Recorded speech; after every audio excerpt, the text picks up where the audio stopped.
আসসালামু আলাইকুম প্রিয় বন্ধুরা, আজকের ভিডিওতে আমি আপনাদের বলবো যে এই পৃথিবীতে কারোরই কারুনের মতো সম্পদ ছিল না। আমি আপনাদের বলবো কিভাবে হযরত মুসা আলাইহিস সালামের চাচাতো ভাই কারুন যাকাত না দেওয়ার কারণে তার সমস্ত সম্পদ সহ মাটির নিচে ডুবে গিয়েছিল। আমি আপনাদের এই বিষয়ে বলবো যা আপনাদের হৃদয় ছুঁয়ে যাবে ইনশাআল্লাহ। তাই ভিডিওটি শেষ পর্যন্ত দেখুন। আপনারা হয়তো জানেন যে মাটির নিচে সোনা, রূপা, হীরা, মূল্যবান পাথর ও রুবির খনি আছে এবং সমুদ্রের নিচে অনেক জাই, পান্না, প্রবাল এবং মুক্তা আছে। কিন্তু আপনারা শুনে অবাক হবেন যে এগুলো একসময় একক ব্যক্তির সম্পত্তি ছিল। এই পৃথিবীতে কেউ এত ধনী ছিল না এবং কখনো হবেও না। তার সম্পদ কিভাবে ছড়িয়ে পড়েছিল এবং কিভাবে তা মাটির নিচে এবং সমুদ্রের ভেতরে চলে গিয়েছিল, আমি আজ আপনাদের এই আশ্চর্যজনক গল্পটি বলবো। হযরত মুসা আলাইহিস সালামের চাচাতো ভাইয়ের নাম ছিল কারুন। কারুনের ভাগ্য ছিল অনেক উঁচু। পৃথিবীর প্রতিটি কোণে তার গোদাম ছিল। তার নৌকা এবং জাহাজ প্রতিটি নদী এবং সমুদ্রে দলবদ্ধভাবে ভেসে বেড়াত। তিনি পৃথিবীর প্রতিটি বণিকের একমাত্র ঋণদাতা ছিলেন। তিনি প্রতিটি ব্যবসার প্রধান ব্যক্তি ছিলেন। তিনি নিজেই ব্যবসা করতেন এবং প্রতিদিন লক্ষ লক্ষ টাকা উপার্জন করতেন। হযরত মুসা আলাইহিস সালাম তাকে অনেক ভালোবাসতেন। তিনি তাকে ভালোবাসার সাথে কাঁদা থেকে সোনা তৈরির দক্ষতা শিখিয়েছিলেন। সর্বত্র এত টাকা আসত যে তা গণনার বাইরে। টাকার বিনিময়ে তিনি হীরা, মূল্যবান পাথর, মোতা, রত্ন, চুন, পান্না ও জুঁই সংগ্রহ করতেন এবং লক্ষ লক্ষ সিন্দুক ভরে দিতেন। তিনি সেই সিন্দুকের চাবিগুলো একটি শক্ত সিন্দুকের মধ্যে রাখতেন, আর সেই সিন্দুকের চাবিটা তিনি কোমরের দড়ি দিয়ে বেঁধে ঝুলিয়ে রাখতেন। দিন হোক বা রাত, তাকে খুব কমই বাইরে দেখা যেত। তিনি প্রতিদিন চাবি হাতে নিয়ে গোদামে ঘুরে বেড়াতেন। আপনি হয়তো ভাবছেন যে তিনি নিশ্চয়ই এত টাকা এবং সম্পদের প্রতি খুব বেশি আগ্রহী ছিলেন। তিনি নিশ্চয়ই অনেক খরচ করেছেন, কিন্তু না, তার কোনো শখ বা আরামদায়ক জীবন ছিল না। তার ছিল একটি ছেঁড়া পুরানো নোংরা পাজামা, ওপরে একটি কুর্তা এবং পায়ে একজোড়া জীর্ণ চপ্পল। তিনি মাটিতে ছেঁড়া পুরানো মাদুরের ওপর শুয়ে রাত কাটাতেন। দিনের খাবার ছিল কয়েকটি শুকনো রুটি, কিছু খেজুর এবং কিছু জল। কথিত আছে যে কয়েকদিন পর তিনি এটিও খাওয়া বন্ধ করে দিয়েছিলেন। তিনি একটি শুকনো রুটি জলে ডুবিয়ে সেই জল পান করতেন এবং রুটিটি শুকনো রাখতেন। তার আত্মীয় স্বজন এবং বন্ধুরা বলতো, এত সম্পদ থাকা সত্ত্বেও কেন আপনি এত সমস্যার সম্মুখীন হন? আপনি কি অন্তত একজোড়া জুতা বা একটি সুন্দর পোশাক কিনতে পারেন? কারুন হেসে বলল, বাহ, তোমরা তো দারুণ উপদেশ দিচ্ছ। আমি কি সমুদ্র থেকে টাকা এনেছি যে তোমরা আমাকে ধনী বলে মজা করছো? এবার ভাবো, যদি আমি এই সামান্য টাকা খরচ করি, তাহলে বৃদ্ধ বয়সে ক্ষুধার্ত অবস্থায় আমার বাচ্চাদের খাওয়াবে কে? বলো তো, তোমরা আমাকে রাস্তায় ভিক্ষুক বানাবে? তোমরা খুব চালাক হচ্ছ, আমি দেখছি। কারুনের এই কথা শুনে লোকেরা অবাক হয়ে সেখান থেকে চলে যেত।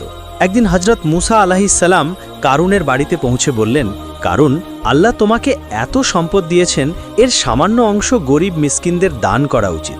শরীয়তে নিয়ম আছে যে প্রতি ১০০ টাকার উপর ২.৫ টাকা জাকাত দিতে হবে।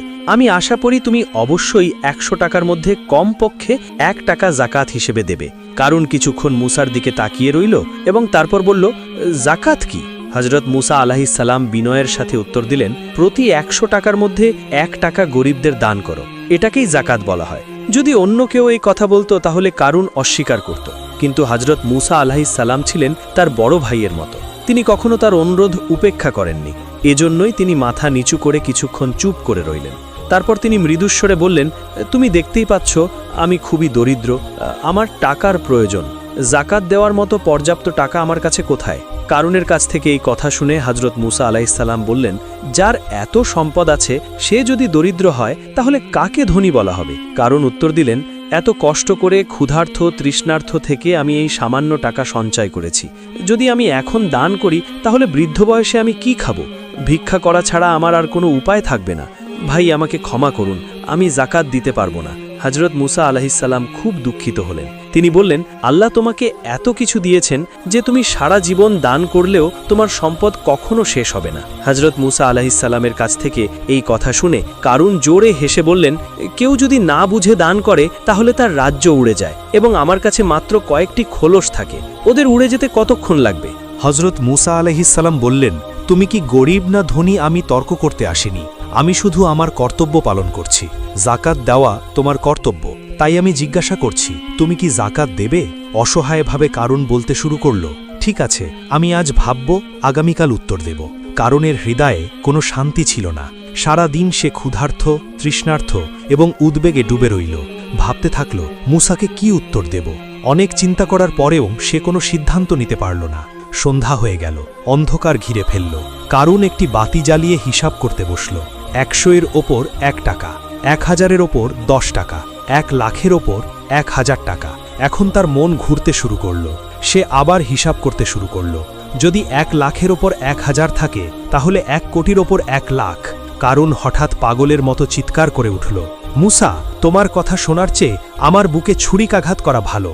আমাকে 1 কোটি টাকার উপর 1 লক্ষ জাকাত দিতে হবে কেন?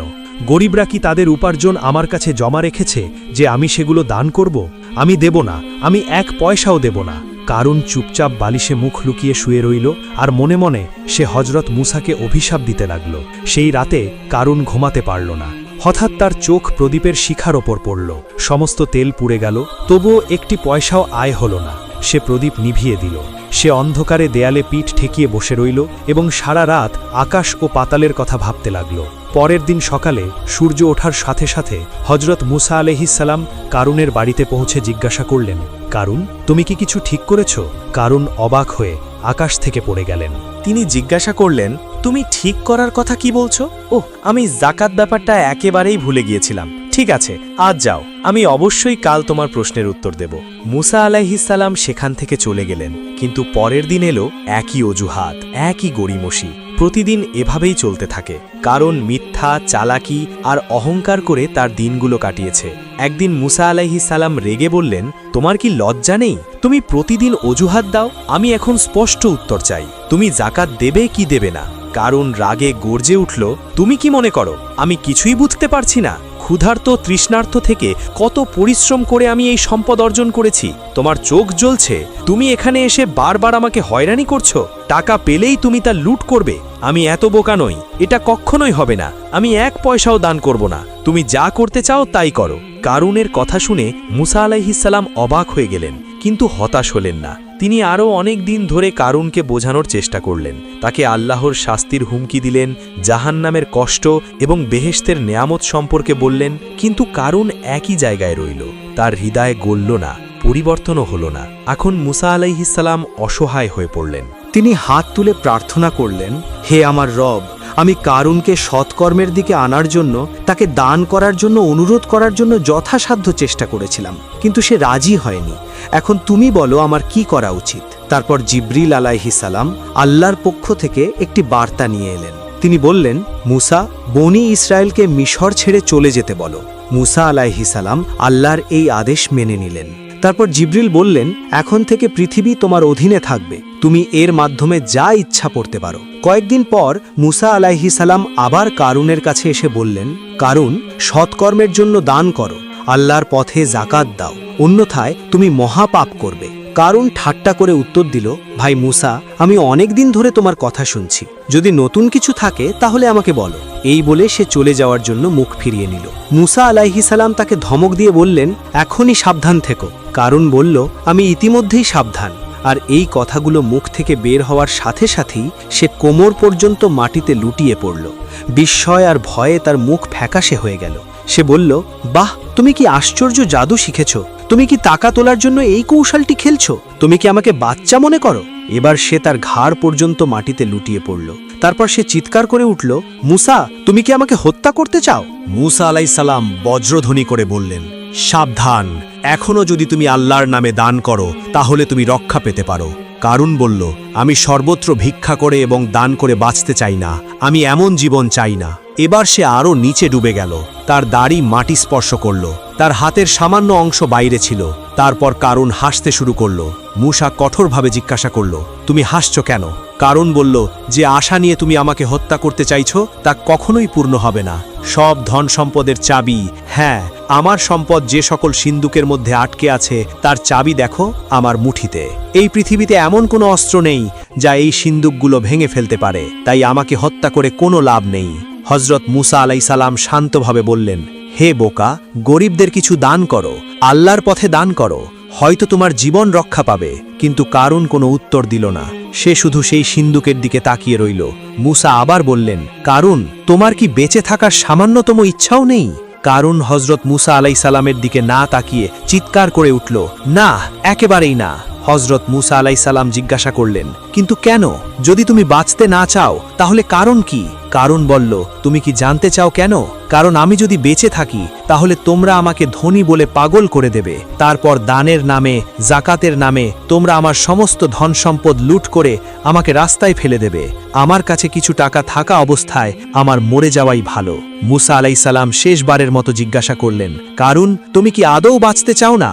এবার কারুন রাগে পাগলের মতো চিৎকার করে উঠল, টাকা ছাড়া আমার আর বাঁচতে ইচ্ছে করছে না। আর ধীরে ধীরে তার মুখ, নাক সবকিছু মাটির ভেতরে ঢুকে যেতে লাগল। কিছুক্ষণের মধ্যেই কারুনের সমস্ত ভবন, সম্পদ ও ধন সম্পদ সবকিছু মাটিতে ডুবে গেল। একদিন হজরত মুসা আলাইহিসসালাম আল্লাহর সাথে সাক্ষাতের লক্ষ্যে তুর পাহাড়ের দিকে হাঁটতে শুরু করলেন। তুর পাহাড়ে পৌঁছানোর পর স্বয়ং আল্লাহ মুসা আলাইহিসসালামের সাথে এক রহস্যময় কণ্ঠে কথা বলতে শুরু করলেন। মুসা আলাইহিসসালাম বললেন, হে আল্লাহ, আমি জানতে চাই কে আমার সাথে বেহেশতে থাকবে। তারপর আল্লাহ বললেন, হে মুসা, বনি ইসরাইলে একজন কসাই আছে যে তোমার সাথে বেহেশতে যাবে এবং তোমার সাথে থাকবে। তারপর মুসা আলাইহিসসালামকে মহান আল্লাহ রব্বুল আলামিন বললেন, হে মুসা, আজ বাড়ি যাও, কয়েকদিন পর আমি তোমাকে সেই কসাইয়ের ঠিকানা বলবো। তারপর মুসা আলাইহিসসালাম আল্লাহর এই আদেশ শুনে বাড়ি ফিরে যাওয়ার সিদ্ধান্ত নিলেন। এভাবে আরও কয়েকদিন কেটে গেল। একদিন হজরত মুসা আলাইহিসসালাম যাত্রা শুরু করলেন। যখন তিনি পথে যাচ্ছিলেন তখন একজন মহিলা তার সামনে কাঁদতে কাঁদতে দাঁড়িয়েছিলেন। মহিলাটি মুসা আলাইহিসসালামের কাছে এসে বললেন, হে আল্লাহর নবী, আপনি কি তুর পাহাড়ে আল্লাহর সাথে কথা বলতে যাচ্ছেন? তাহলে আমার সম্পর্কে মহান আল্লাহ তাআলাকে জিজ্ঞেস করবেন, আমার কেন সন্তান হচ্ছে না? আমার বিবাহ বহু বছর হয়ে গেছে, তবুও আমি এখনো মা হতে পারিনি কেন? আল্লাহকে জিজ্ঞাসা করবেন, আমি কি কখনো মা হতে পারবো না, নাকি আমার কোনো ভুলের কারণে আল্লাহ তাআলা আমাকে সন্তান দিচ্ছেন না? মুসা আলাইহিসসালাম বললেন, ঠিক আছে, আমি অবশ্যই আল্লাহ পাক রব্বুল আলামিনের কাছে চাইব।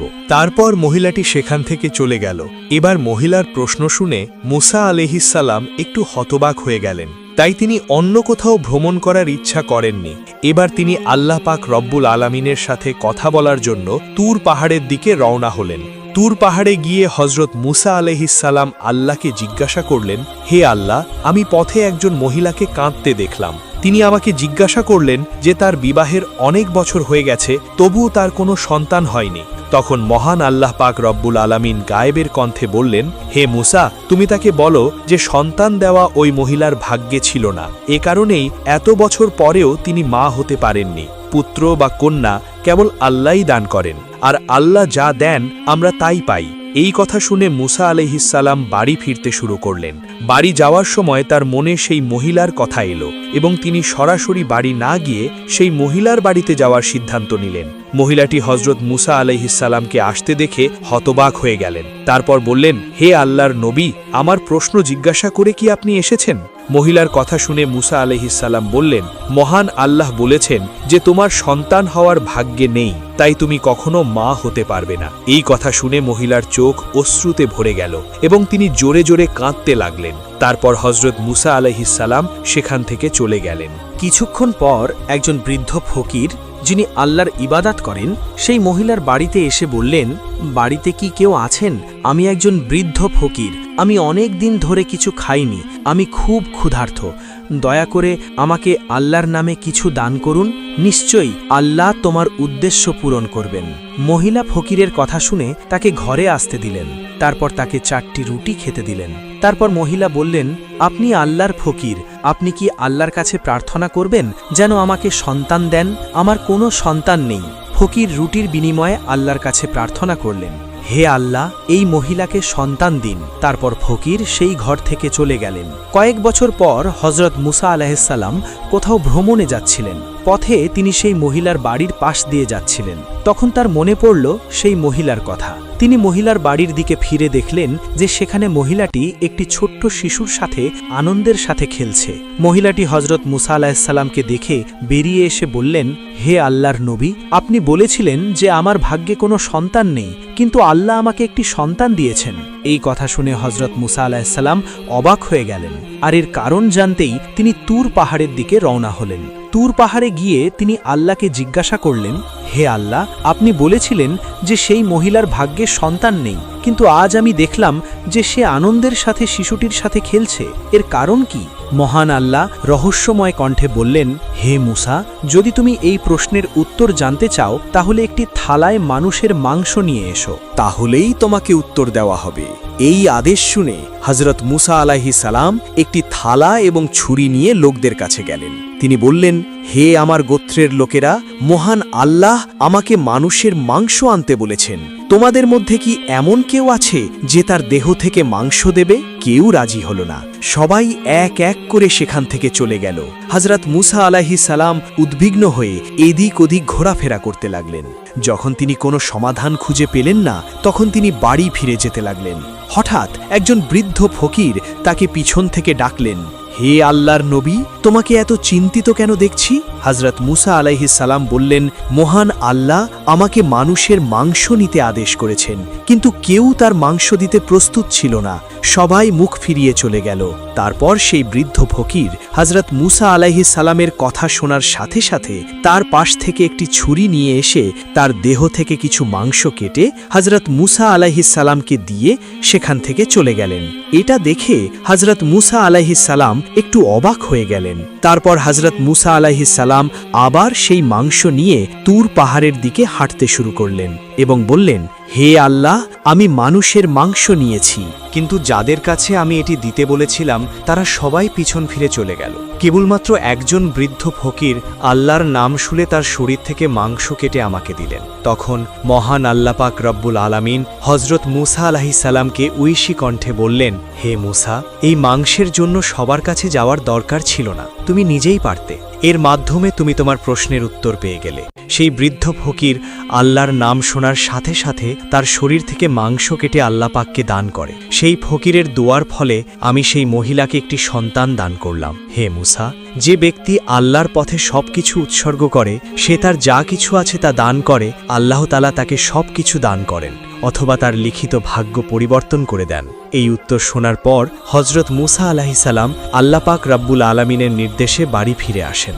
তারপর কিছুদিন কেটে যায়। একদিন হযরত মুসা আলাইহিস সালামের মনে আসে যে আল্লাহ পাক রব্বুল আলামিন বলেছেন কসাই তার সাথে বেহেশতে থাকবে। এই প্রশ্নের উত্তর জানতে হযরত মুসা আলাইহিস সালাম আবার তুর পাহাড়ের দিকে রওনা হন। তুর পাহাড়ে পৌঁছানোর পর হযরত মুসা আলাইহিস সালাম বলেন, হে আল্লাহ পাক রব্বুল আলামিন, আপনি বলেছিলেন যে কসাই আমার সাথে বেহেশতে থাকবে। আমি জানতে চাই সেই কসাই কোন কাজ করে যার ফলে সে আমার সাথে বেহেশতে থাকবে। তারপর মহান আল্লাহ তাআলা রহস্যময় কণ্ঠে সেই কসাইয়ের অবস্থান জানান। এর পরের দিন হযরত মুসা আলাইহিস সালাম সেই কসাইয়ের মাংসের দোকানটি খুঁজে বের করলেন এবং কিছুক্ষণ পর হযরত মুসা আলাইহিস সালাম দেখলেন যে কসাইটি মাংসের টুকরো নিয়ে তার বাড়ির দিকে হেঁটে যাচ্ছে।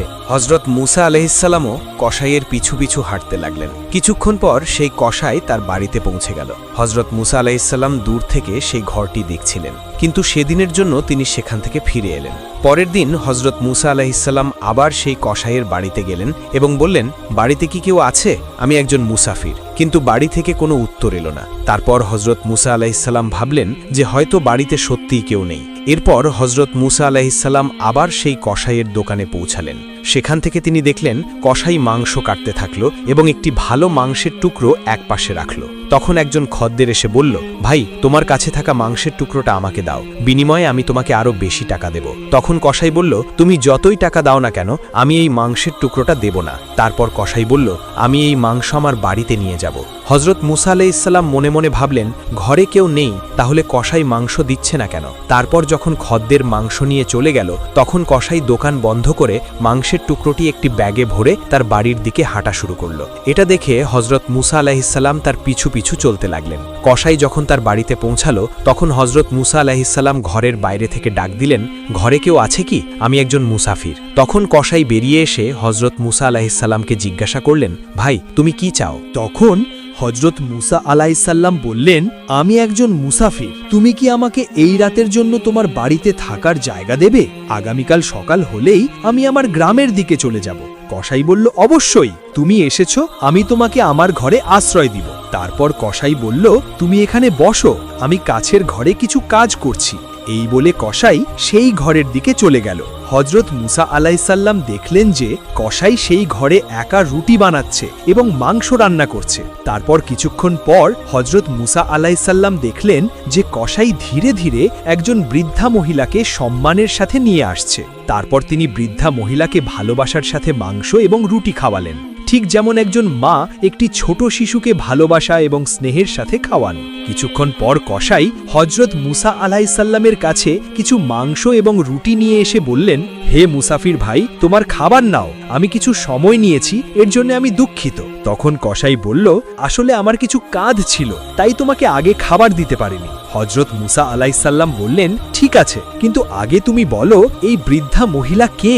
কসাই উত্তর দিল, এই বৃদ্ধা মহিলা আমার মা। এই পৃথিবীতে আমার মা ছাড়া আর কেউ নেই এবং আমার জন্য কেউ নেই। আমি এই পৃথিবীতে তার একমাত্র ভরণ পোষণকারী। আমার মা এখন বৃদ্ধা হয়ে গেছেন, তিনি ঠিকমতো হাঁটতে পারেন না এবং ভালো করে খেতেও পারেন না। তাই আমি প্রতিদিন দোকান থেকে ভালো ভালো নরম মাংসের টুকরো এনে বাড়িতে রান্না করে আমার মাকে খাওয়াই। এই কথা শুনে হজরত মুসা আলাইহিসসালাম দেখলেন কসাই তার মায়ের প্রতি ভক্তি ও স্নেহ প্রদর্শন করছে। হজরত মুসা আলাইহিসসালাম অবাক হয়ে গেলেন। তারপর হজরত মুসা আলাইহিসসালাম কাছের ঘর থেকে দেখলেন যে বৃদ্ধা মহিলার 2 চোখ বেয়ে পানি পড়ছে এবং 2 হাত তুলে দোয়া করছেন। তিনি হাত তুলে আল্লাহর কাছে প্রার্থনা করলেন, হে আল্লাহ, তুমি রহমান ও রহিম, তুমি গফুর ও রহিম, তুমি সব কিছু জানো। এই পৃথিবীতে এমন কিছু নেই যার খবর তোমার কাছে গোপন থাকে। হে আল্লাহ, মা হয়ে আমি তোমার দরবারে আমার ছেলের জন্য প্রার্থনা করেছি। আমার এই ছেলেকে হজরত মুসা আলাইহিসসালামের সাথে জান্নাতে যাওয়ার তৌফিক দিও। তারপর হজরত মুসা আলাইহিসসালাম বাড়ি না গিয়ে তুর পর্বতে চলে গেলেন। তুর পর্বতে গিয়ে হজরত মুসা আলাইহিসসালাম বলেন, আমি কসাইয়ের বাড়িতে গিয়ে দেখলাম যে কসাই তার মায়ের সেবা ছাড়া আর কিছুই করে না। তারপর এক রহস্যময় আওয়াজের মাধ্যমে মহান আল্লাহ পাক রব্বুল আলামিন বলেন, হে মুসা, তোমার জানা উচিত যে কসাই তোমার সাথে বেহেশতে যাবে। এর কারণ হলো তার মায়ের সেবা এবং তার মায়ের প্রতি ভালোবাসা। কসাইয়ের মা তার ছেলের জন্য প্রার্থনা করছিলেন যে আল্লাহ, আমার ছেলে কসাই যেন হজরত মুসা আলাইহিসসালামের সাথে বেহেশতে যায়। আল্লাহ তাআলা কখনোই মায়ের প্রার্থনা প্রত্যাখ্যান করেন না। হে মুসা, কসাইয়ের আসল কাজ হলো তার মায়ের প্রতি ভালোবাসা, সেবা এবং স্নেহ, যার কারণে সে তোমার সাথে বেহেশতে যাবে। সুবহানাল্লাহ।